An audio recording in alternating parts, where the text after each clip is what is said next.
오늘 은혜 받으실 하나님의 말씀은 구약성경 시편 116편 12절의 말씀입니다.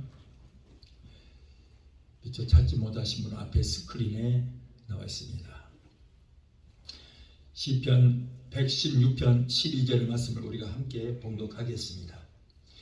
여호와께서 내게 주신 모든 은혜를 무엇으로 보답할꼬? 아멘. 잠시 기도하시겠습니다. 거룩하신 아버지 감사합니다.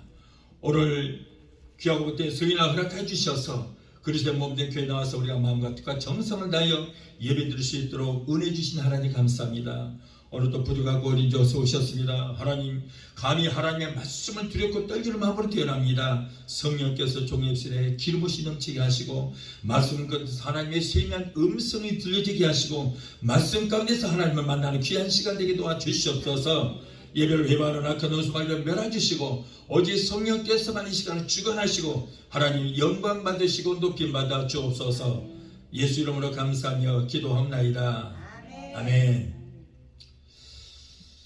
할렐루야. 오늘은 시편 116편 12절을 본문으로 해서 나를 향한 주님의 사랑이라고 하는 제목을 함께 은혜를 받고자 합니다. 오늘 말씀이 조금 어려울 수도 있습니다. 그래서 여러분 우리가 마음을 가다듬고 이 말씀을 받으실 때 이 말씀을 받을 때에 하나님의 은혜와 기적의 역사가 일어나고 우리에게는 놀라운 성령의 역사가 일어나게 될 줄 믿습니다. 나를 향한 주님의 사랑. 여러분 사랑에는 남녀간의 사랑인 에로스 사랑이 있습니다. 친구 간에 서로 사랑하는 필리오 사랑이라는 것이 있습니다. 그리고 하나님께서 우리를 생명 바쳐 사랑하는 아가페 사랑이 있어요. 예수님은 사랑할 수 없고 용서할 수 없는 우리를 사랑하시되 목숨 걸고 생명 바쳐서 우리를 사랑하셨어요. 우리들은 흔히 용서할 수 있는 사람도 있고 용서할 수 없는, 용서하기 어려운 사람도 있습니다. 연인 간에도 그렇고 친구 사이에도 또 부모와 형제 간에도 사소한 문제로 다투고 싸워도 어느 정도 시간이 지나면 서로 이해하고 용서할 수가 있습니다. 주변에서 나를 배신하고 내게 잘못된 일을 행한 사람 누구든지 용서할 수 있는 것이지만 그러나 나에게 많은 손해를 끼치고 피해를 주는 사람을 용서하고 사랑한다는 것은 그렇게 쉬운 일은 아닌 것입니다. 나에게 해를 끼치고 피해를 준 사람에게 친절히 대하고 그리고 그런 사람을 위해서 축복 기도해 준다는 것은 그렇게 쉬운 일이 아닙니다. 우리는 일시적으로는 다른 사람의 잘못을 용서하고 사랑하고 잠시는 기도해 줄 수 있지만 평생토록 그렇게 한다는 것은 쉬운 일이 아니라는 거예요. 그러나 오직 하나님께서는 독생자 예수 그리스도를 통하여 용서할 수 없는 저와 여러분들을 사랑하시고 용서해 주시고 그리고 선물 받을 수 없는 우리에게 예수 그리스도를 우리에게 선물로 주신 줄을 믿습니다. 그뿐 아닙니다. 더럽고 추한 우리의 마음을 정결케 하시고 거룩하게 하사 거룩한 심령 속에 성령님을 보내주셔서 세상 끝날까지 우리와 함께 해주실 것입니다. 이 크고 놀라운 사랑과 은혜를 우리는 어떻게 보답하고 어떻게 갚아야 할지 상고해 보면서 우리 함께 은혜 받기를 원합니다. 자, 첫째로 하나님은 사랑할 수 없는 우리를 사랑하신다는 거예요. 요한복음 3장 16절에 하나님이 세상을 이처럼 사랑하사 독생자를 주셨으니 이는 저를 믿는 자마다 멸망치 않고 영생을 얻게 하려 하십니다. 자, 이렇게 말씀하셨는데 하나님이 세상을 이처럼 사랑하사, 이처럼의 사랑, 이처럼의 사랑, 우리가 인간으로서는 상상할 수 없을 만큼, 도저히 이해할 수 없을 만큼 큰 사랑을 우리에게 베풀고 있다는 거예요. 여러분, 이 세상은 하나님의 사랑의 대상이 될 수도 없고 추하고 더러운 것입니다. 그럼에도 불구하고 하나님께서는 우리를 사랑하는 그 사랑은 우리가 도저히 이해할 수 없을 정도로 큰 사랑이에요. 이 세상에서는 누구도 사랑하는 사람을 위해서, 심지어는 부부가 죽는다고 할지라도 자기의 자식의 생명까지 줄 수 있는 사람은 아마 아무도 없을 것입니다. 그러나 하나님은 하나밖에 없는 그 독생자의 생명까지도 아끼지 않으시고 우리에게 주실 만큼 사랑하셨다는 것은 하나님께서 가장 사랑하고 아끼는 소유까지도 아낌없이 주실 수 있을 만큼 우리를 사랑하시는 사랑의 표현인 것입니다. 창세기 3장 15절에 여자의 후손을 우리에게 주시겠다 하고 약속하셨는데, 여자의 후손은 바로 누구예요? 예수님인 거예요. 예수님. 여러분, 죄의 값은 사망입니다. 그러므로 죄인된 인간은 죄값으로 어린 양이나 송아지를 제물로 삼아서 그 제물 위에다가, 머리에다가 안수하여 내 죄를 그 짐승에게 전가시키고 짐승의 살을 찢고 피를 뿌려서 나 대신 속죄 제물로 하나님 앞에 드렸습니다. 그래서 다시 말해서 짐승이 내 죄를 대신해서 나를 위해서 죽어준다는 거예요. 그렇다고 여러분, 그 인간의 죄가 영원히 사함을 받고 깨끗해질 수 없다는 거예요. 이거 임시방편에 불과한 거예요. 임시방편.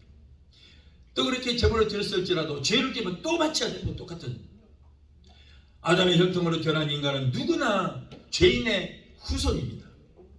여자가 결혼하여 아이를 낳아도 그 아이는 남편의 혈통을 물려받았기 때문에 아이는 남편의 성을 따라갑니다. 여자가 아이를 낳았어도 그 아이의 혈통은 남자의 혈통이에요. 그래서 성도 남자의 성을 따라가게 되는 거예요.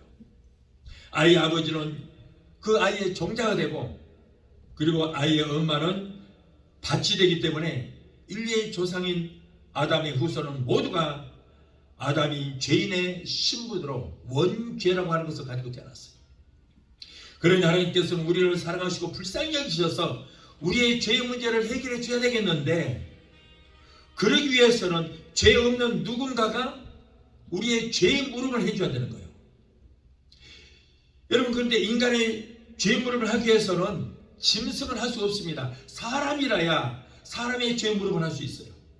그러나 죄 물음을 하기 위해서는 죄 없는 자가 속죄할 자격으로 태어나야 하는데, 아담의 씨로 태어난 인간은 모두가 그 아담의 죄의 혈통을 가지고 태어났기 때문에 죄인의 신분으로서는 우리의 죄 물음을 할 자격이 없다는 거예요. 여러분, 옛날에는 구약 때 짐승을 잡아서 하나님 앞에 제사를 드릴 때 짐승을 죽여서 각을 떴습니다. 각을 뜨는 거예요. 각을 뜨는 이유는 뭐냐면 그 짐승에게 상처가 있는가, 흠이 있는가, 그것을 보기 위해서 각을 뜨는 거예요. 조그만 상처가 있고 조금 흠이 있으면 그걸 버려야 되는 거예요. 하나님 앞에 드리지 못합니다. 그래서 어린 양을 잡아서, 태어난 지 한 1년 정도 되는 어린 양이나 송아지를 잡아서 각을 떠서 흠도 없고 점도 없는 그런 제물을 하나님 앞에 드린 거예요. 우리 인간도 마찬가지예요. 우리 인간의 죄를 누군가가 구속하기 위해서는 죄라고는 전혀 없는 누군가가 우리의 죄의 물음을 해야 되는데, 아담의 씨로 태어난 인간은 모두가 아담의 혈통을 가지고 태어났기 때문에 모두가 죄인이에요. 그래서 우리의 죄 문제를 해결할 수 있는 사람이 없어요. 그래서 하나님께서 이렇게 창세기 3장 15절에 남자의 씨를 받지 않아 죄가 전혀 없으신 여자의 후손 하나님의 아들 예수님을 인간의 죄를 대속할 제물로 보내줄 걸 약속하시고, 약속한 4000년이 지난 후에 걸어가신 하나님의 아들이 죄의 혈통인 아담의 씨를 통하지 않고 아담의 씨를 받지 아니하고 성령으로 잉태하여 한 번도 남자를 상대하지 않은 인간 마리아의 몸을 빌려서 이 땅에 내려오신 것입니다. 그러므로 예수님은 영이로는 하나님이시고 인간으로서는 죄 없는 온전한 사람으로 이 땅에 오신 거예요.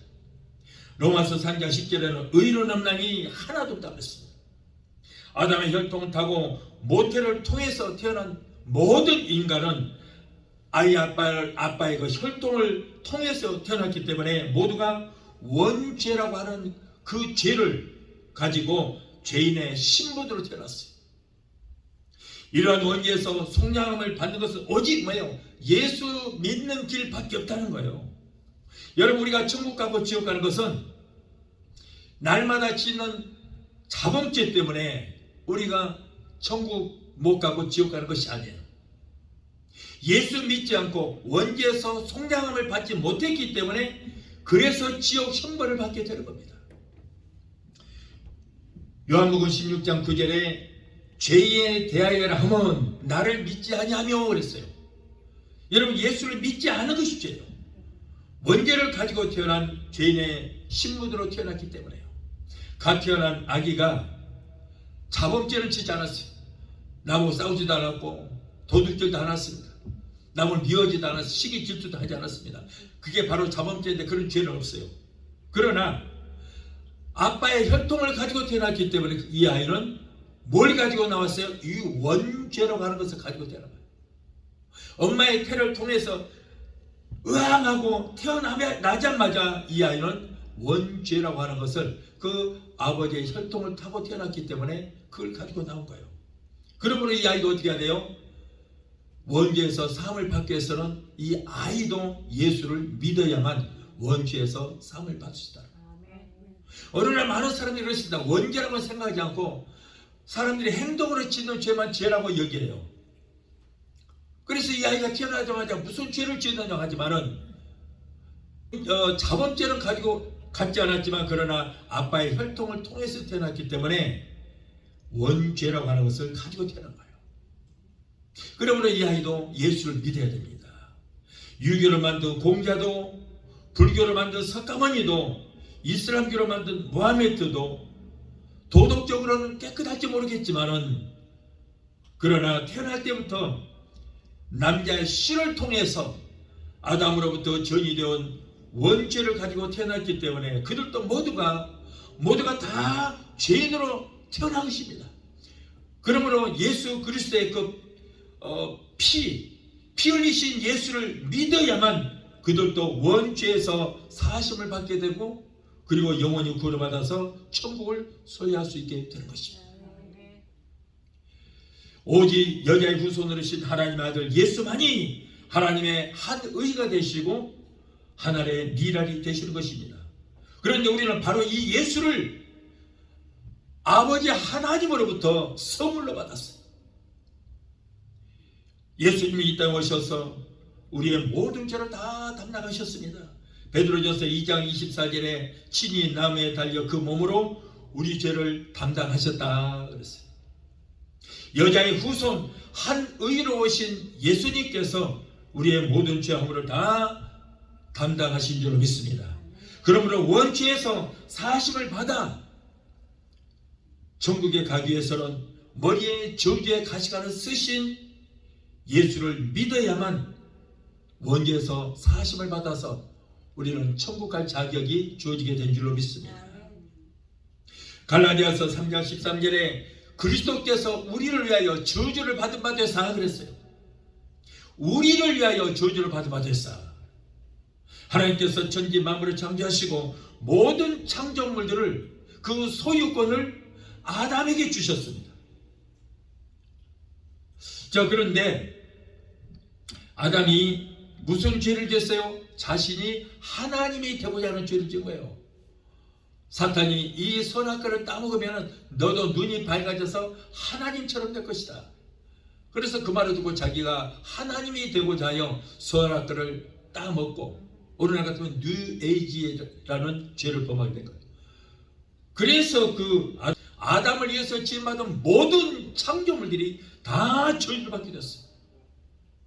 땅도 저주를 받았습니다. 그래서 가시와 엉겅퀴를 내게 되었어요. 아담은 가시와 엉겅퀴로 뒤덮인 저주받은 땅을 파고 거기다 하늘에 씨앗을 심고 흙에서 난 식물을 먹고 살다가 죽어서 한 김에 흙으로 돌아가야 하는, 이마에 땀을 흘리고 땅을 파서 씨앗을 심고 거기서 난 식물을 먹고 살다가 한 김에 흙으로 돌아가야 하는 그런 유한한 인생이 또 말았고, 그리고 그의 아내 하와는 아이를 낳을 때에 산고를 겪어야 하는 그런 고통을 당할 수 있는 그런 엄청난 저주를 받게 된 거예요. 자, 그리고 나서 이 땅은 아담에게 주었던 그 땅이 소유권이 사탄에게 넘어가고 말았어요. 그래서 이 땅 여러분 소유권이 지금 사탄에게 있습니다. 이 땅의 주인은 바로 사탄이에요. 그래서 예수님께서 40일 동안 금식하실 때에 사탄이 말합니다. 높은 산으로 예수님을 데리고 가서 네 눈에 모든 보이는 천지 만물을 내게 까딱 절을 하고 경배만 하면 너에게 다 주겠다는 거예요. 이 모든 소유가 지금 내 것이다. 그러므로 내게 경배만 하면은 네 눈에 보이는 모든 땅을 다 너에게 줄 것이다. 그런데 예수님께서는 말씀으로 그 사탄을 물리치셨어요. 그러므로 지금 여러분 이 땅은 소유주가 마귀예요. 마귀예요. 그러면 예수님의 나라는 언제 세워지느냐? 천년 왕국 때 바로 예수님의 나라가 세워지게 되는 것입니다. 여러분, 인간은 저주받은 땅에 씨앗을 심기 위해서 이렇게 남자는 이마에 땀을 흘려야 됐고 여자는 상고의 고통을 겪어야 됐어요. 예수님께서는 아담의 범죄로 내려진 저주를 담당하셨어요. 인간에게 내려진 저주를 다 속량하시기 위해서 여러분 머리에 저주의 상징인 가시관을 쓰셨어요. 사막의 가시는 쇠모처럼 단단합니다. 로마 병정들이 가시 덤불로 관을 만들어서 예수님 머리에 씌워버리고 그것을 눌러버리니까 이마와 머리가 터져서 검붉은 선지피가 흘러들었어요. 당시에 수많은 죄수들이, 많은 사람들이 십자가에 처형당했습니다만은 단 한 사람도 머리에 가시관을 쓴 사람이 없었어요. 예수님 양편에 강도가 있었습니다. 그들도 가시관을 쓰지 않았습니다. 오직 예수님만이 머리에 가시관을 쓰신 것은 아담으로부터 내려온 그 저주를 예수님 머리에 써버렸다는 거예요. 그리고 예수님께서 십자가 위에서 7마디 말씀을 남기셨는데 6번째 말씀이 뭐예요? 내가 다 이뤘다는 거예요. 너희 모든 저주 문제를 다 이뤘다. 그래서 우리의 저주를 속량하시기 위해서 머리에 가시관을 쓰신 예수 그리스도를 믿을 때에 아담으로부터 내려온 저주는 속량함을 받게 된 줄 믿습니다. 그래서 저와 여러분들은 그 예수를 믿음으로 저주에서 이미 속량함을 받았어요. 우리는 저주와는 상관이 없어요. 예수님께서 말씀합니다. 금도 내 것이요 은도 내 것이요 모든 천사처럼 만물이 다 주의 것이라고 하셨어요. 그러나 예수님께서 이 땅에 계실 때 얼마나 가난하게 사셨습니까? 가난하게 사셨어요. 그런데 바울은 고린도후서 8장 9절을 보니까 우리 주 예수 그리스도의 은혜를 너희가 알거니와 부유하신 자로서 천상처럼 모든 만물이 다 주의 것이라고 그랬잖아요. 부유하신 자로서 너희를 위하여 가난하게 되심은 금도 내 것이요 은도 내 것이요 모든 것이 다 내 것인데, 그러나 예수님께서 이렇게 이 땅에 계실 때 가난하게 사신 이유는 뭐예요? 너희를 위하여 가난하게 사심은 우리 때문에 가난하게 되었다. 그의 가난함을 인하여 너희로 부유케 하게 합니다. 자, 저주로 인한 그 모든 가난은 내가 짊어졌다. 그래서 내가 너희를 위해서 가난하게 이 땅에 사는 것이다. 자, 그러므로 너희는 이제 가난과는 상관이 없이 다 부욕이 되기를 원하더라. 그러므로 머리에 저주의 가시관을 쓰시고 피 흘려 주신 예수 그리스도를 믿고 저주에서 속량함을 받은 저와 여러분들은 위로부터 내려오는 축복을 풍성히 받아 누려야 할 자격이 주어진 줄로 믿습니다. 가난과는 상관이 없으시죠. 성도는 가난하게 사는 것이 미덕이 아니에요. 어떤 목사님들 그렇습니다. 축복하는 건 기복신앙이라 그래요. 맞습니까? 아니요, 잘못된 거예요. 축복 하지 마라. 축복하는 기복신앙이다. 기독교는 구원만 원하는 것이다. 구원만 받으면 된다. 이거는 너무나도 잘못된 것이에요. 가난은 여러분 그 저주 때문에 오는 것인데 예수님께서 그 모든 저주를 다 속량하셨기 때문에 저와 여러분들은 가난할 이유가 없어요. 여러분 하나님만이 복의 근원이 되신 줄 믿습니다. 그래서 복의 근원 강림하사 찬송하게 하소서. 우리 찬양. 여러분 우리 하나님께서는 우리의 영혼이 잘됨 같이 모든 범사가 잘되고 영육간의 강건한 축복을 받기 원하시니 믿습니다. 영혼이 잘되는 것은 영적인 축복이에요. 그리고 이 땅에 살면서 모든 범사가 다 잘되고 이거는 혼적인 축복이에요. 너희가 강건하기를 원하노라. 건강 축복. 그래서 우리 하나님께서는 우리가 여러분 영적인 축복도 받고 이 땅에서 우리가 살아가면서 누려야 할 모든 이 땅에 살면서 누려야 할 축복받기를 원하시고 영육간의 강건한 복을 받기를 원하시는 것을 믿게 되시길 바라요. 그래서 우리가 가난하게 사는 것은 미력이 아니고요. 하나님의 뜻이 아닙니다. 다 잘 살기를 원하는 거예요. 하나님께서는 구약 때는 나를 잘 섬기면 너에게 복 주시겠다고 그런 거예요. 그게 복 주시는 하나님이에요. 구약 때는 천국이라는 개념이 없었어요.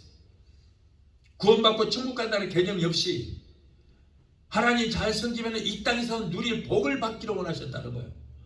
그런데 예수님께서는 뭐예요? 축복 플러스 복 필요 없다. 구원만 받으라. 그것이 아니고 축복 플러스 천국인 줄로 믿습니다.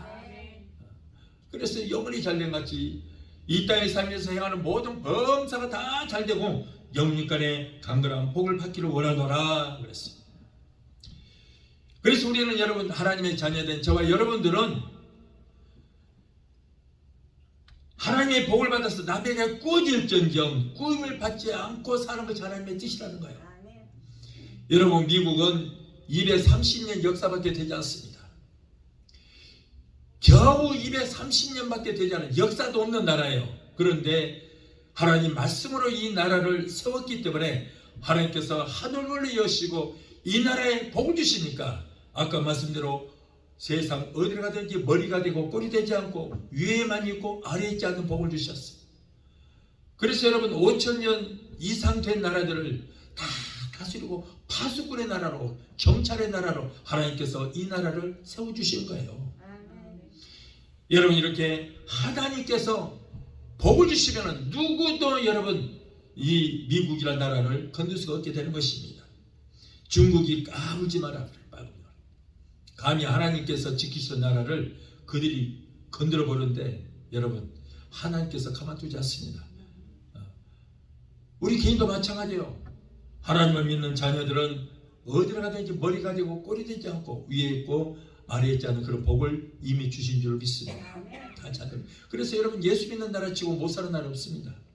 대한민국이 무슨 석유 한 방울도 나오지 않은 아무런 자원도 없는 그런 나라지만은 내가 봐도 정치인들 보면은 야 어디 세상에 저런 저질 나라가 어디가 있나 할 정도예요.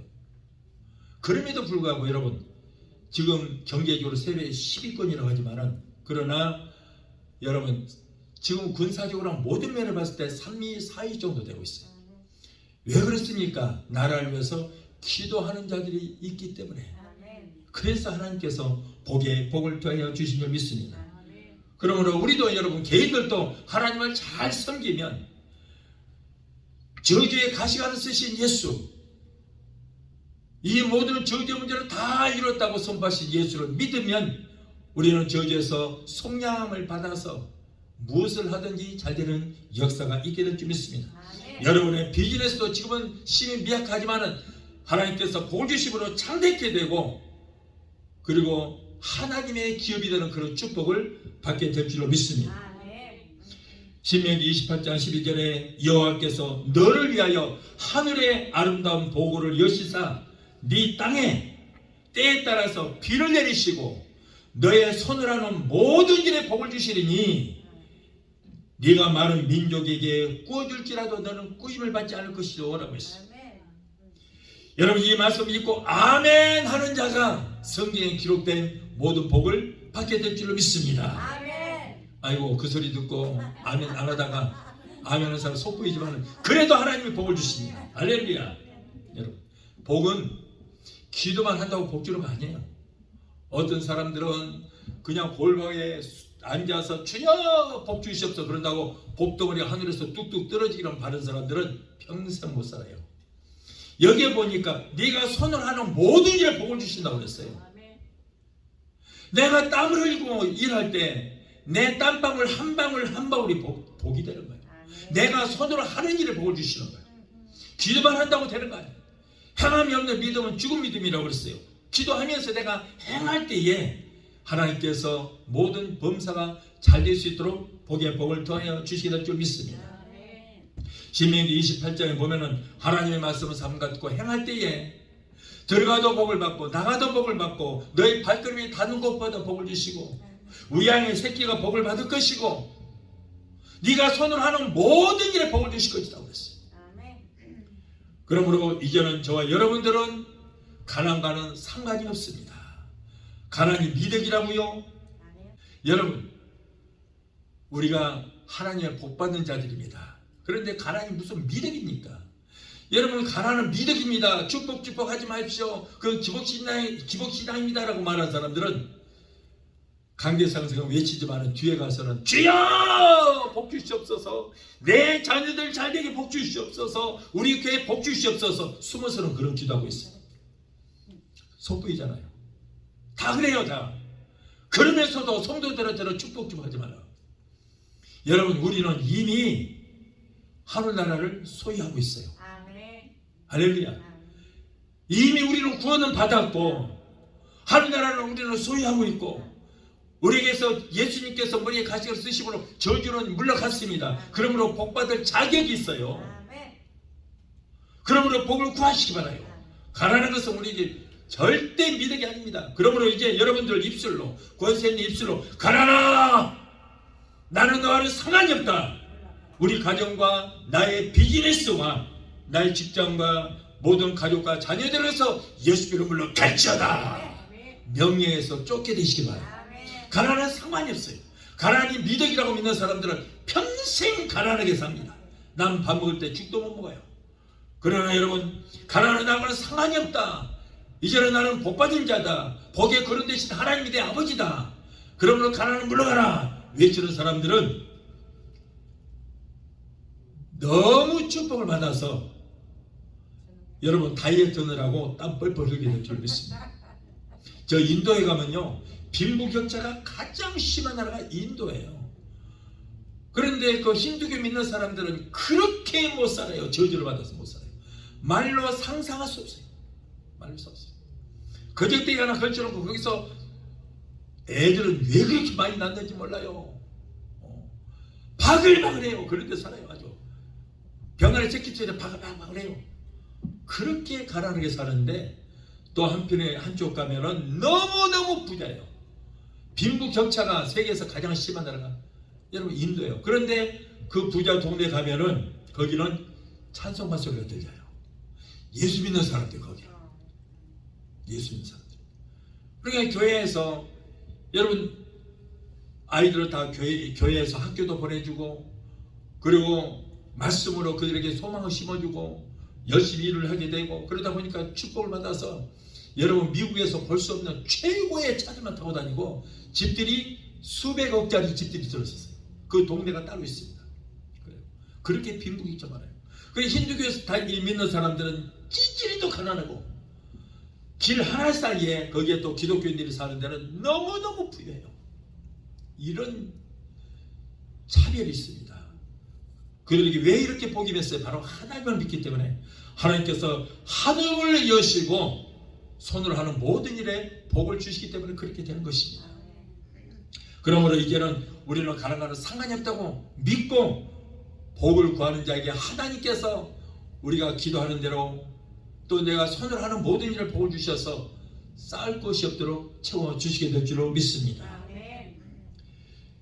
여러분 하나님의 백성들은 하늘의 신령한 영적인 축복도 받아야 되겠지만은, 그러나 이 땅에서 누릴 기름진 복도 충만히 받아서 나누고 베풀며 살아야 할 자격이 주어진 줄로 믿습니다.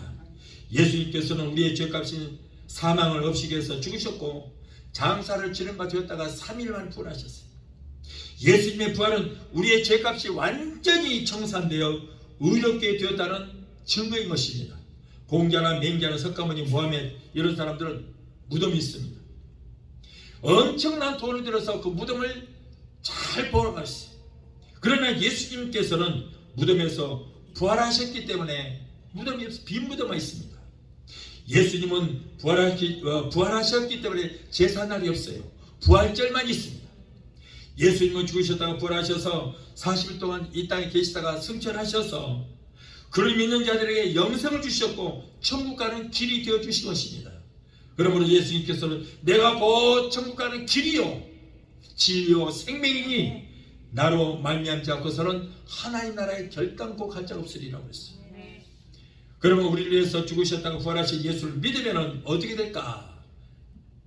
자, 에베소서 1장 7절의 말씀 보면 나의 죄를 담당하시고 저주를 받아서 죽으셨다가 부활하신 예수님을 나의 구주로 믿을 때에 예수님께서 흘리신 보배로운 피로 말미암아 우리의 모든 죄는 속량함을 받을 뿐 아니라 죄를 한 번도 짓지 않은 것처럼 용서받은 의인으로 인정해 주신다는 거예요.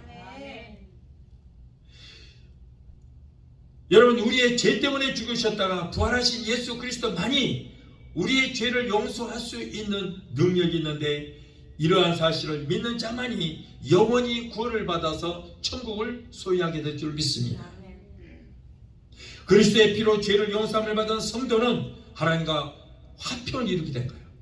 이사야서 59장 1절로 2절에 여호와의 손이 짧아 구원치 못하심도 아니요 귀가 둔하여 듣지 못하심도 아니라 오직 뭐예요? 너희와 나와의 죄악이 담이 가로막혀 있어서 너희가 아무리 주여 주여 하고 소리치면서 기도를 해도 너희 죄가 그 얼굴을 가리워서 하나님께서 너희 기도를 듣지 못하신다는 거예요. 죄악이 담이 가로막히기 때문에. 하나님과 우리 인간 사이에는 죄악의 담이 가로막혀 있어서 대제사장 외에는 그 누구도 하나님 앞에 갈 수도 없었고 제사를 드릴 수 없었습니다.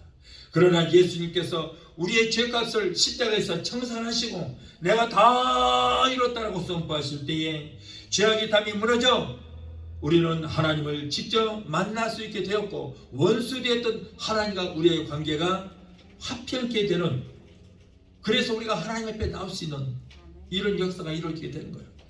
그 증거로 예수님께서 십자가에서 내가 다 이뤘다고 선포하실 때 성소의 휘장이 위로부터 아래까지 쫙 찢어지는 역사가 나요. 그래서 이제는 우리가 하나님과 화평케 되기 때문에 오늘 우리가 이 시간에 예수님 앞에 교회 나와서 하나님을 만날 수 있게 된 줄 믿습니다. 구약 때 같으면 감히 하나님 앞에 나올 수 없어요. 제사장만이 들어가서 제사장만 들어가서 하나님 앞에 제사를 드리는데, 제사장도 죄가 있으면은 그 지성소에 들어갔다가 죽는 거예요. 죽어요. 그래서 그 시체를 누구도 가지러 들어가지를 못해요. 왜? 모두가 인간은 죄이기 때문에 제사장 시체를 가지러 성소에 들어갔다가 죽음을 당하니까. 그래서 대제사장 발에다가는 방울도 달아놓고 끈도 달아놨어요. 그래서 나 아직 죽지 않고 살아있다라고 자꾸 발을 굴려서 땡그랑땡그랑 종소리를 냅니다. 그래서 종소리가 안 날 때는 아 죽었구나 하고 시체를 가지러 들어가지 못하고 줄을 잡아 당겨서 시체를 밖으로 끌어내는 거예요. 그랬던 거예요. 그러나 지금은 우리 주님께서 모든 이 죄악의 문제를 다 이루어주시고, 그리고 성소의 휘장이 찢김으로 하나님과 화평한 관계에 대해서 오늘 우리가 제사장이 되어서 교회에 나오시게 된 줄 믿습니다. 제사장이라니까 여러분 목사가 제사장이 아니고 여러분들이 왕이요 제사장이에요. 그래서 왕 같은 제사장, 왕이요 제사장이라 그래요. 이렇게 예수님께서 우리의 모든 죄를 다 청산하시고 다 이뤘다라고 승리를 선포하실 때 죄악의 담이 무너져서 오늘 이 장에 나와서 하나님을 직접 만나게 될 줄로 믿습니다. 자, 그러므로 이제 우리는 예수님의 보혈을 의지하고 회개하기만 하면 하나님은 우리의 죄를 기억도 하지 않으시겠다고 했어요. 오늘은 여러분, 많은 사람들이 가장 안타까운 문제가 있어요. 잘못 믿고 있어요. 교회를 수십 년 다녔다고 하면서도, 모태 신앙이라고 하면서도, 목사라고 하면서도 뭐라 그러냐면 나는 죽을 수밖에 없는 죄인이라는 거예요. 여러분 죄인입니까? 죄인입니까? 죄인 한번 손 들어보세요. 어떤 사람은 그래요. 나는 죄인 중에 괴수라는 거예요. 이 사람은 어떤 사람이에요? 예수를 아직 믿지 않고 있는 사람이에요. 십자가를 지신 예수와 상관이 없는 사람이에요. 여러분, 예수님께서 왜 십자가를 지시고 왜 죽으셨어요? 내 죄 때문에, 내 죄 때문에. 내 죄를 담당하시고 내가 죄 때문에 십자가 달려 죽어야 되는데, 죄 쌌은 사망이라 내가 죽어야 되는데 예수님이 나를 대신해서 죽어 주신 거예요. 그럼에도 불구하고 여전히 죄인이라는 거예요. 나는 죽을 수밖에 없는 죄인이라. 이 사람은 십자가에 달린 예수와는 전혀 상관이 없는 사람이에요. 예수 믿는 사람이 아니에요. 회개를 하지 않는 사람이에요. 자, 여러분, 히브리서 10장 17절에 한번 들어보십시오. 너희가 회개할 때 저희 죄와 불법을 내가 다시는 기억하지 않겠다고 그랬거든. 내가 회개만 하면은 우리 주님께서 우리의 모든 죄와 불법을 다시는 기억하지 않겠다. 자, 이 얘기는 뭐예요? 우리의 모든 죄는 사하심을 받았다는 거예요. 예수 믿고 우리가 회개할 때에 여러분, 우리의 죄는 사하심을 받았어요. 이사야서 38장 17절에는 나의 모든 죄를 주의 등 뒤로 던져버렸다고 그랬어요. 주의 등 뒤로 던져버린 그 죄를 주워다가 째짜게 다시 우리를 정지하실 일이 없다는 거예요. 에베소서 1장 7절에 우리가 그리스도 안에서 그의 은혜의 풍성함을 따라 그의 피로, 예수의 피로 말미암아 구속 곧 죄사함을 받았다. 보세요. 우리는 이미 예수를 믿을 때에 죄사함을 받았어요. 원죄에서도 사함을 받았어요. 요한일서 1장 7절에 그의 아들의 피가, 예수의 피가 우리를 모든 죄에서 깨끗게 하실 것이요 그랬어요. 보세요. 십자가에 달린 예수 그리스도의 피가 우리를 깨끗하게 해주셨다. 여러분, 우리가 구원을 받기 위해서는 어떻게 해야 돼요? 칭의라는 여러분 순서가 있어요. 구원을 받기 위해서는 우리가 순서가 있는데 거기에 칭의가 있습니다. 칭의는 뭐예요? 의롭게 되었다는 과정이에요. 우리는 의롭게 되었다.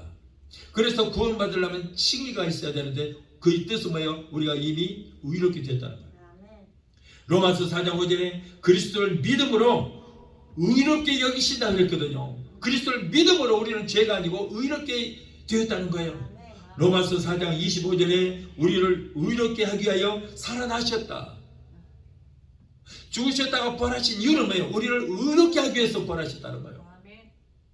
갈라디아서 2장 16절에 예수를 믿음으로 의롭게 되었다고 그랬거든요. 예수를 믿음으로 우리는 이미 의롭게 되었어요. 그럼에도 불구하고 우리가 죄인입니까? 죄인이라는 거예요. 죄인이라고. 이런 거짓 복음에 속지 마시기 바라요. 나는 그래도 여전히 죄인이라고 믿는 사람은 내 믿음대로 될지도 말씀하시고 구원이 절대 없고 그런 하나님 앞에 정죄를 받을 수밖에 없는 죄인이에요. 죄인. 목사도 마찬가지예요. 이런 말씀을 증거하는 사람은 그럼 이렇게 믿기 때문에 죄인이라고 그런 거 아니에요. 여러분, 얼마나 잘못된 복음을 전하고 있는지 몰라요. 성경에 이렇게 모두가 다 의롭게 됐다, 다 영상을 받았다는데 그래도 나는 그래도 죄인이라니까요. 그래도 죽을 수밖에 없는 죄인이라고 하는 사람이 있어요. 그건 네 성경에 불과하고 성경은 성경이고 나는 그래도 죄인 중에 괴수야. 겸손한 것 같지만은 이상한 사람의 사입이에요. 사입. 절대 믿지 마세요. 성경 그렇게 말하고 있지 않아요. 이미 영상을 받았어요.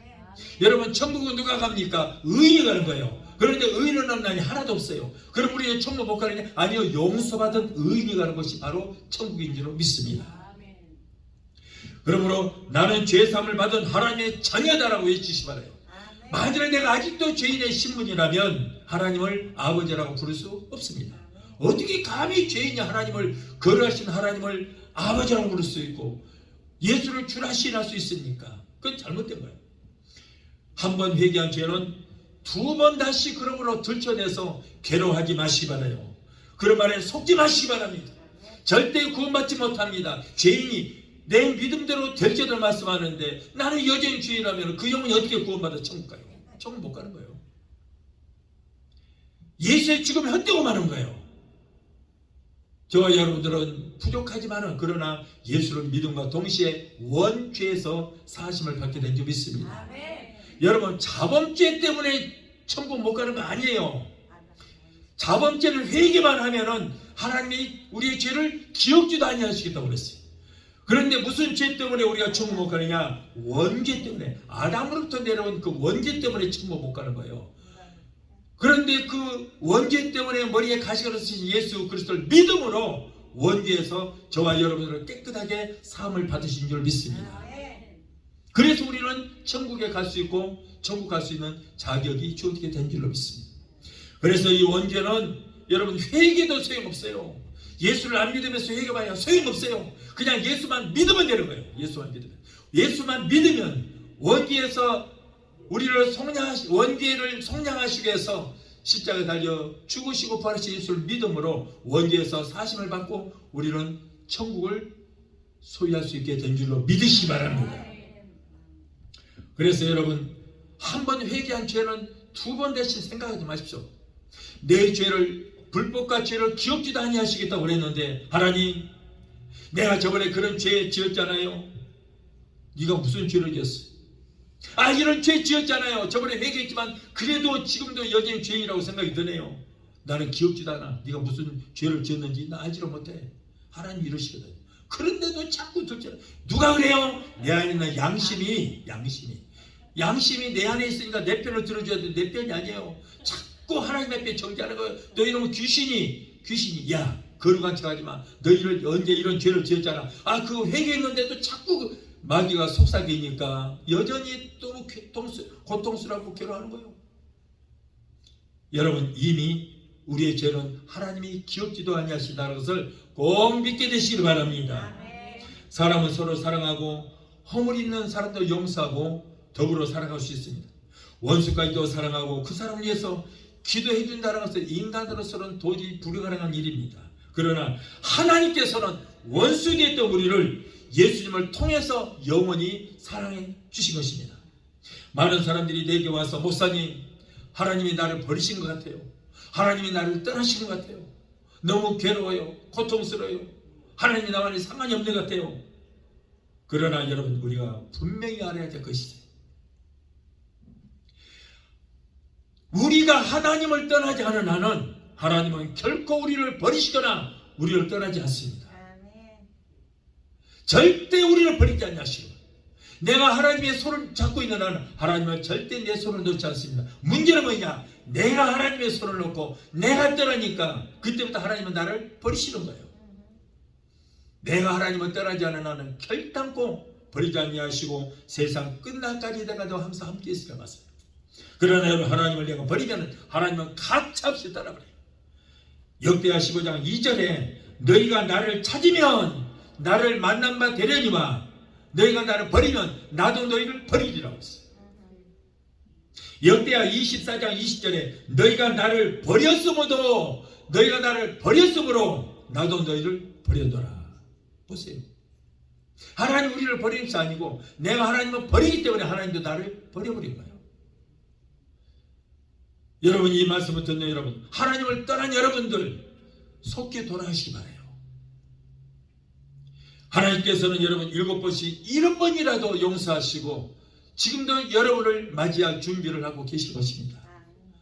집 나간 탕자가 돌아올 때 그 아버지의 심정으로 하나님께서는 여러분들이 속히 회개하고 돌아가기를 지금 바라고 계시고, 여러분들이 돌아올 때 모든 걸 용서하시고 반갑게 맞이해 주시게 될 줄 믿습니다.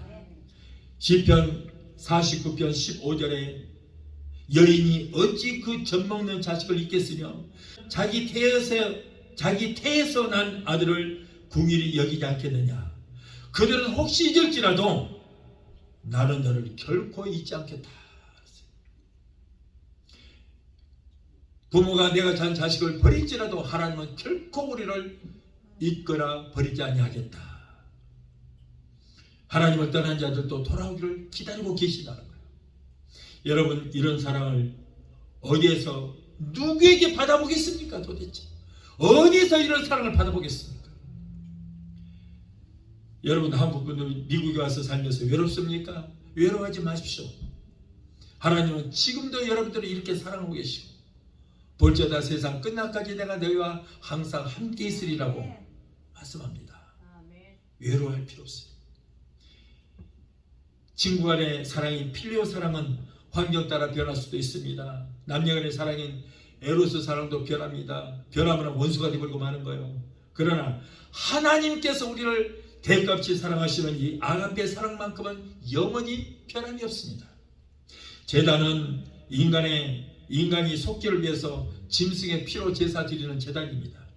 그러나 우리 주 예수님께서는 골고다 제단 위에서 스스로 희생 제물인 어린 양이 되셨고 제사장이 되셔서 스스로 자기 몸을 갈기갈기 찢고 피를 흘려서 골고다 제단에 뿌리시고 저와 여러분들을 위해서 죽어 주신 것입니다. 희생 제물이 되어 주셨어요. 그러므로 우리는 이제 두 번 다시 제사 드릴 필요가 없고, 그래서 지금은 제단이라고 하지 않고 교회 또는 예배당이라고 말하는 것입니다. 이곳이 옛날에는 제단이었어요. 그런데 예수님께서 여러분 우리를 위해서 어린 양으로 오셔서 그 몸을 찢으셔서 피를 제단에 뿌리고 그리고 살을 태워서 제물로 들어주셨기 때문에 우리는 두 번 다시 제사가 필요 없어요. 감사함으로 감격함으로 하나님 앞에 예배만 드리면 되게 될 줄 믿습니다. 이제 우리는 우리 안에 있는 양심이 너는 죄인이라고 정죄하고 마귀가 우리의 허물을 들춰내서 정죄를 할지라도 하나님은 우리의 모든 죄를 허물로 여기시고 그 허물을 그리스도의 보혈로 덮으실 뿐 아니라 한번 회개한 죄는 기억지도 아니하시고 의롭게 여긴다는 것을 믿게 되시기를 바라요. 여러분, 우리 사랑하는 자녀가 아빠 것을 욕심난다고 훔쳐갔어요. 그런다고 어떤 부모가 야이 도적놈아 이놈아 그러고 폴리스에 신고할 사람이 없습니다. 내 자식이요. 우리는 예수 그리스도의 피로 구원받은 우리이기 때문에 우리가 잘못이 있고 죄를 범할지라도 우리를 정죄치 아니하시고 그 죄를 허물로 여기시고 예수피로 덮어주신다는 거예요. 보이지 않도록 덮어주신다는 거예요. 이렇게 좋으신 하나님. 그래서 이사야서 43장 25절에 나는 네 허물을 도말하는 자니 네 죄를 기억지도 않겠다. 나는 네 허물을 도말하는 자니 너의 죄를 죄로 여기지 않고 네 죄를 허물로 여기고 그 허물을 덮은 자니 너의 죄를 기억지도 아니하시겠다는 거예요. 그러므로 저주로 축복으로 지옥은 천국으로 마귀의 자식은 하나님의 아들로 저와 여러분들의 신분이 이미 바뀌어진 줄로 믿으시기 바랍니다. 이런 자리에 있을 때 많이 기도의 응답을 받을 것이며 하루님마다 주님이 동행하셔서 우리가 상상할 수 없는 기적과 그리고 큰 축복과 비밀한 역사가 일어나게 되어진 줄 믿습니다. 자, 둘째로 그 크신 하나님의 사랑 우리는 어떻게 보답해야 될 것인가? 자, 그렇다면 이렇게 많은 축복을 받고 사랑을 받았는데 이 사랑을 우리는 무엇으로 보답할까? 오늘 여기도 말씀보니까 여호와께서 내게 주신 모든 은혜를 무엇으로 보답할까? 라고 고백을 하고 있어요.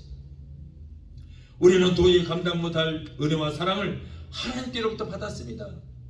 독생자 예수 그리스도의 생명을 우리에게 선물로 주셨고 우리를 구원하신 놀라우신 하나님의 은혜에 보답해야 할 텐데 하늘을 두루마리 삼고 바다를 먹물 삼아도 그 크신 은혜를 우리가 다 어떻게 갚을 수 있겠습니까? 여러분, 우리는 첫째 하나님의 은혜에 보답하기 위해서는 예배 드리기에 우리는 최선을 다해야 될 줄 믿습니다. 하나님께서 우리를 지으신 목적이 뭐예요? 예배를 받으시기 위해서 지으신 거예요. 그러므로 여러분 예배를 소홀히 하지 마시기 바랍니다. 예배 드리기에 여러분 소홀히 하지 마시기 바랍니다.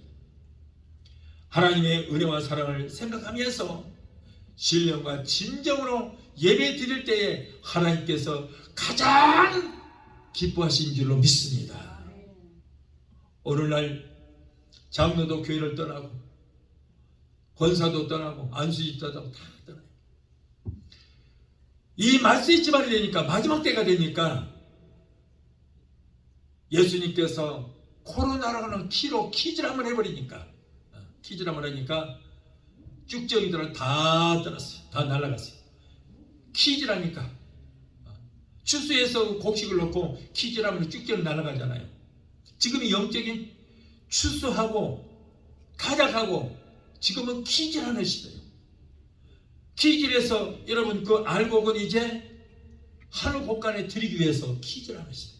쭉정이는 꺼지지 않는 불에 태우는 시대가 왔어요. 지금 우리가 그 시대에 살고 있어요. 그래서 코로나라는 그 키로 막 곡식을 넣고 키즈라니까 쭉정이는 다 나갔어요.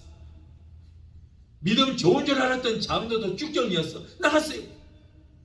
코로나가 지금 여러분 끝난 지 언제예요? 코로나 핑계대고 3년 동안 교회 안 나가다 보니까 믿음이 다 나가 없어졌어요. 교회를 떠나버려. 양심이 요만한 가치도 없이 떠나버려. 자, 쭉정이었습니다. 권사도 안수 집사도 교회에서 직분 맡았던 자들도 열심히 하니까 알곡인 줄 알았더니 키즈를 한번 해보니까 다 드러나서 쭉정이는 다 나가 없어요. 저와 여러분들은 알곡인 줄 믿습니다. 키즈라면 하시르게 쭉정이는 날아가고 알곡은 자꾸 안으로 들어오는 거예요. 자꾸 들어요. 어느 날까지 남아있는 여러분들은 알곡 신자예요. 자, 이제 알곡은 곳간에 드릴 것입니다. 예수님께서 키즈에서 쭉정이는 다 나가고 알곡된 저와 여러분들을 데리러 오기 위해서 곧 오실 줄 믿습니다. 그것이 바로 공중제이네요.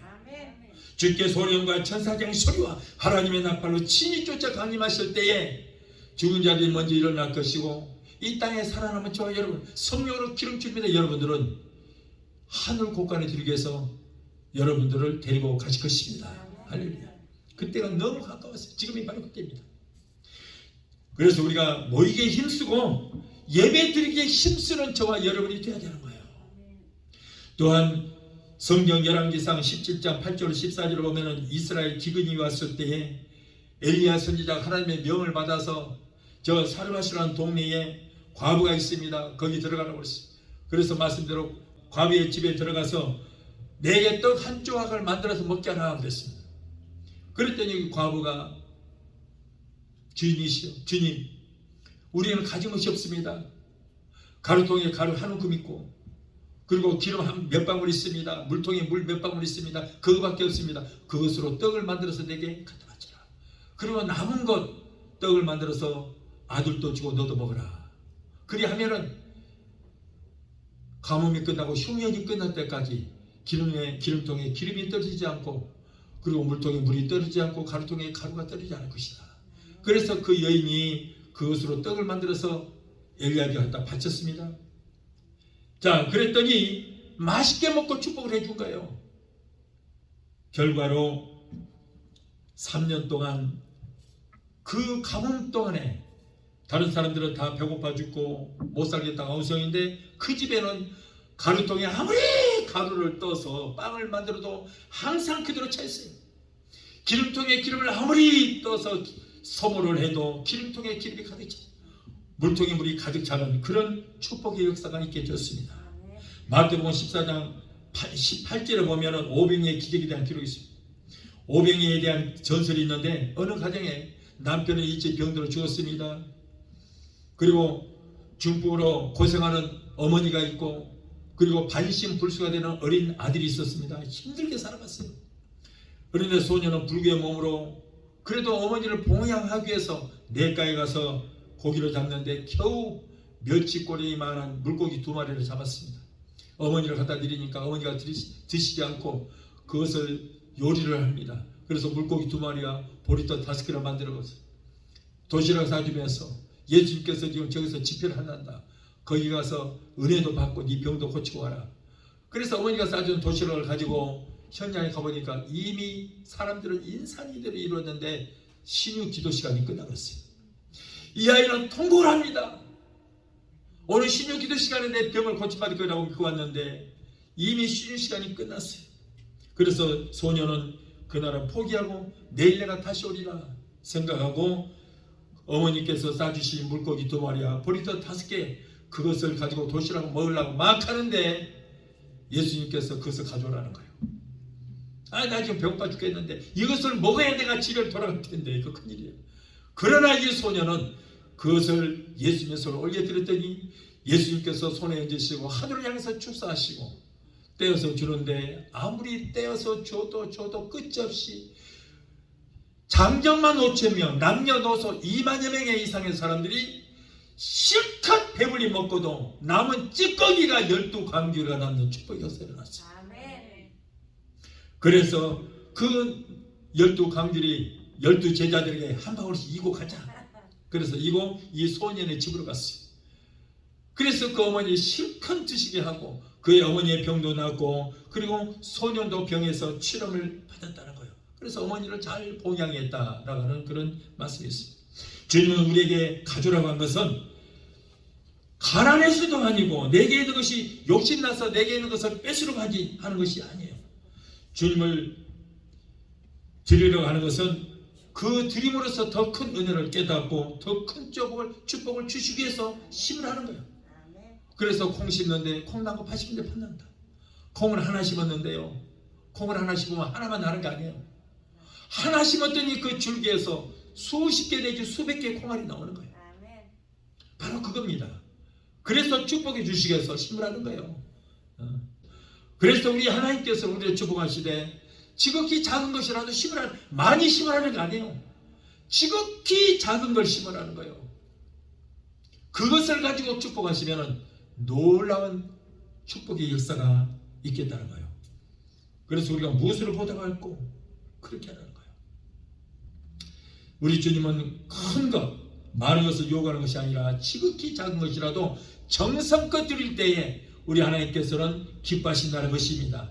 내가 가진 것이 비록 초라하고 적을지라도 감사하는 마음으로 드릴 수 있을 때 많이, 자원하는 마음으로 기쁨으로 드릴 때에 그것을 받으시고 기적과 축복을 우리에게 내려주신 줄 믿습니다. 사랑하는 성도 여러분, 하나님께서 독생자까지 아끼지 아니하시고 아들의 생명을 주시기까지 우리를 사랑하실 뿐 아니라 어느 날은 우리에게 보혜사 성령을 보내주셔서 세상 끝날까지 우리와 함께 해주시는 축복을 받게 된 줄 믿습니다. 나를 위하여 십자가를 지시고 그리고 생명까지도 아끼지 아니하시고 우리에게 내려 주시기까지 우리를 사랑하신 것 주님. 오늘 본문 말씀 10편 116편 12절의 말씀처럼 여호와께서 내게 주신 모든 은혜를 내가 무엇으로 보답할꼬 라는 고백이 저와 여러분에게 있어야 할 줄로 믿습니다. 우리 찬양하시고 기도하시겠습니다.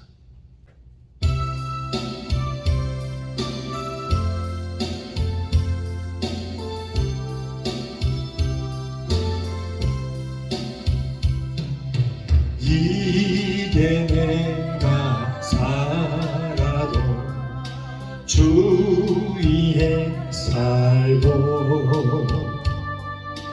이제 내가 죽어도 주 위에 죽네. 하늘 영광 보여주며 나로라 하네.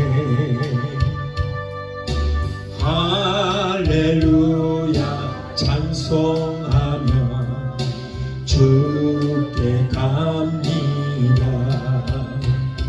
그러므로 나는 사나 죽으나 주님의 것이요 사나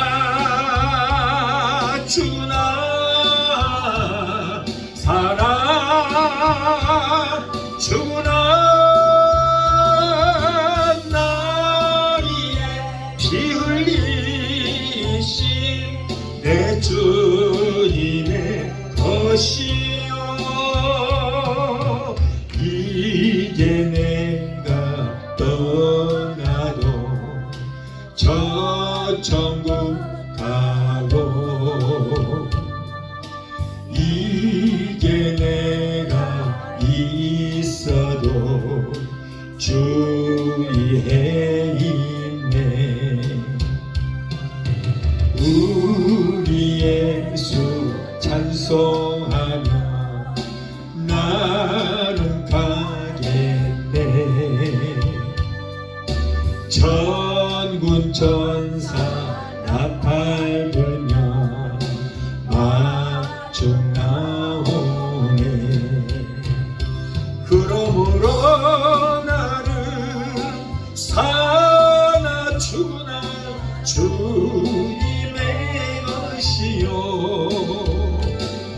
살아 죽으나 살아 죽으나 나리에 피 흘리신 내 주님의 것이. 기도하시겠습니다. 걸어가신 하나님 감사합니다. 하나님 아버지께서는 우리를 사랑하시되 독생자의 생명까지 다 끼지 아니하시고 주시기까지 우리를 사랑하시니 감사합니다. 예수님 우리를 사랑하시되 당신의 생명을 주시기까지 우리를 사랑하시니 감사합니다. 성령이 우리를 사랑하시되 세상 끝날까지 우리 함께 하시면서 우리를 도와주시니 감사합니다. 이러한 사랑과들을 잊지 않고 평생 감사하며 살아가는 우리 모두가 되게 도와주시옵소서. 예수 이름으로 감사하며 기도합나이다. 아멘. 이제는 제가 여러분들을 위해서 기도해 드리겠습니다. 멀리에 있는 분들은 가슴에 믿음으로 손을 얹으시 바랍니다. 몸이 아프신 분들, 아픈 부위에 손을 얹으시 바랍니다. 제가 믿음으로 기도할 때, 이 말씀을 믿고 우리가 기도할 때에 하나님의 놀라운 기적의 역사가 저와 여러분들의 임하기를 주겠습니다. 문제 해결자가 되시고 우리의 질병을 치료주신 여호라파 치료 하나님, 오늘 사랑하는 하나님의 자녀들이 가정 문제, 생활 문제, 자녀들의 문제, 직장 문제, 비즈니스 같은 온갖 문제를 가지고 주님 앞에 나왔습니다. 하나님은 우리의 영혼이 잘되는 같이 세상의 삶에 사는 모든 범사가 잘되고 영혼까지 간절한 복을 받기를 원하신 줄로 믿고 감사합니다. 우리의 모든 형편과 사정하시는 주님, 힘들고 어려운 데 살아가는 하나님의 귀한 자녀들의 기도를 드시고 저희들의 모든 문제 가운데서 오늘 건져주시고 주여 저들을 구원하여 주시옵소서. 너는 내게 부르짖으라 내가 내게 응답하겠고 네가 알지 못하는 크고 비밀한 기적의 역사를 보이라고 말씀하셨습니다. 우리 이 말씀을 믿고 말씀으로 기도하오니 우리의 모든 문제 해결받고 문제는 한 길 나설지라도 7길로 떠나가는 역사가 있게 하여 주옵소서. 이 어려운 시대에 성령님 역사하여 주셔서 가족들의 모든 범사가 잘되는 역사가 있게 되기도 해주시고 우리에게 선물을 주신 우리의 자녀들이 하나님을 잘 섬기고 하나님께로부터 위로부터 내려오는 복을 얻게 되게 도와 주시옵소서. 내가 나서는 예수 이름으로 믿으니 하나님의 자녀들에게서 모든 문제를 떠나갈지어다. 가정 문제, 생활 문제, 자녀들의 모든 문제는 내가 예수 이름으로 믿으니 저들에서 예수 이름으로 갈지어다. 아들, 딸, 손자, 소녀들이 하나님께서 위로부터 내려주시는 복을 얻게 되게 도와 주시옵소서. 우리의 자녀들이 세상 어디로 가든지 머리가 되고 꼴이 되지 않고 유해만 육관이 있지 않게 하시며 하나님과 사람들에게 인정받고 칭송 듣는 자녀들이 모두가 다 되게 도와주시옵소서. 또한 하나님의 자녀들이 이 시간에 말씀에 의지하여 아픈 것에 손을 얹었습니다. 마가복음 16장 17절에 병든 자에게 손을 얹어 나리라고 말씀하셨사오니 저들은 믿음으로 손을 얹어 그 부위에 예수 그리스도의 못장을 손으로 앉으시고 피부도 손으로 만져 주시옵소서. 내가 예수 이름으로 믿으니 하나님의 사랑하는 자녀들을 고통으로 모든 병마야 내가 예수 이름으로 명한다. 저들에서 예수 이름으로 갈지어다.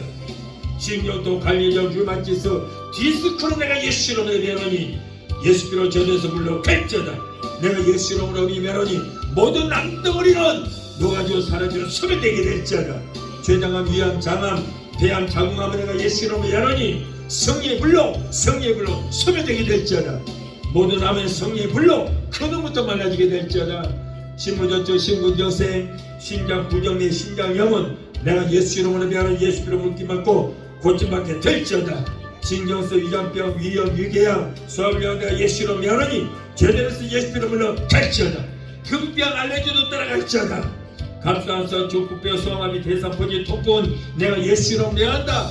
저들에서 물러갈지어다. 성도들에게 고통 주는 모든 감수증도 깨끗하게 소멸되고 사라지게 될지어다. 우울증, 공황장애, 불면증, 배세, 공포증을 가져다주는 악한 원수마귀 귀신은 내가 예수 이름으로 명하니 저들에서 물러가라. 너희들은 상관이 없다. 하나님의 자녀들에게서 묶임을 놓고 물러갈지어다. 예수 이름으로 물러갈지어다. 하나님 고쳐주시니 감사합니다. 믿음의 기도는 병든 자를 구다리니 주께서 저희를 일으키시리라. 여호와를 경외하는 내게는 의로 내가 떠올라서 치료하는 관세를 바라리니 너희가 나가서 외양가에서 소같이는 돕기라고 뛰기도록 말씀하셨습니다. 저가 죄지게 마지막으로 너희가 남을 입으리라. 병들자에게 서로 나리라 말씀하셨사오니 약속의 말씀을 붙들고 기도합니다. 내 믿음대로 던지도록 말씀하시고 치료의 관사 베풀어 주시옵소서. 하나님 고쳐주시니 감사합니다. 아기를 갖기를 원하나 수태치 못한 부부에게 주여 태를 열어주시옵소서. 주여 주여 하나님께서 그 가정들에게 복의 복을 더하여 주옵소서. 사랑하는 하나님의 자녀들에게 코로나 그리고 독감 일절 틈타지 못하도록 예수 피로 머리끝부터 발까지 덮어주시고 성령의 불땀과 불금으로 말아 주시옵소서. 오늘도 종의 기도를 들으시고 문제를 해결해 주신 하나님 감사합니다. 세계 어느 곳에 있든지 믿음으로 기도하는 하나님의 자녀들의 모든 병을 고쳐 주시옵소서. 무엇보다도 병인 영을 고쳐 주시고 병든 믿음을 치료하여 주시옵소서. 한사 성령으로 충만하게 되게 도와주시고 날마다 기름 부심이 넘치도록 주님 축복하여 주옵소서. 모든 병에서 깨끗하게 고쳐주시니 감사합니다. 치료하여 주시니 감사합니다. 오늘도 하나님의 기적이 일어나게 해주시면 감사합니다. 주께서 영광 받으시고 높임 받아 주시옵소서. 예수 이름으로 감사하고 축복하며 기도하옵나이다. 아멘. 지금은 우리를 죄에서 구원하신 우리 주 예수 그리스도의 그 부활하신 은혜와 아들까지도 아끼지 아니하시고 우리를 위해서 내어주시기까지 우리를 사랑하시는 아버지 하나님의 그 극진하신 사랑과 보혜사 성령님의 내주 교통 충만 역사하시는 은혜가 오늘 주일에 참석하여 말씀으로 우러받고 돌아가는 귀한 성도들의 가정과 가족과 직장과 사업장과 자녀들과 생업과 모든 범사에 오늘 유튜브 영상을 통해 함께 은혜의 자리에 참석하는 사랑하는 귀한 성도들의 가정과 가족과 직장과 사업장과 자녀들과 생업과 모든 범사에 각자 섬기는 교회 위에 베데스다 순복음 교회 위에 지금부터 영원토록 함께 하시기를 간절히 축원하옵나이다. 아멘. 걸어가신 아버지 감사합니다. 사랑하는 귀한 성도 한 주간 예수 안에서 승리케 하시고 하는 모든 범사가 잘되게 하시고 영혼을 강건한 복으로 주님 축복하여 주옵소서. 지켜주옵소서. 승리하게 하여 주옵소서. 예수 이름으로 감사합니다. 할렐루야. 하나님께 영광을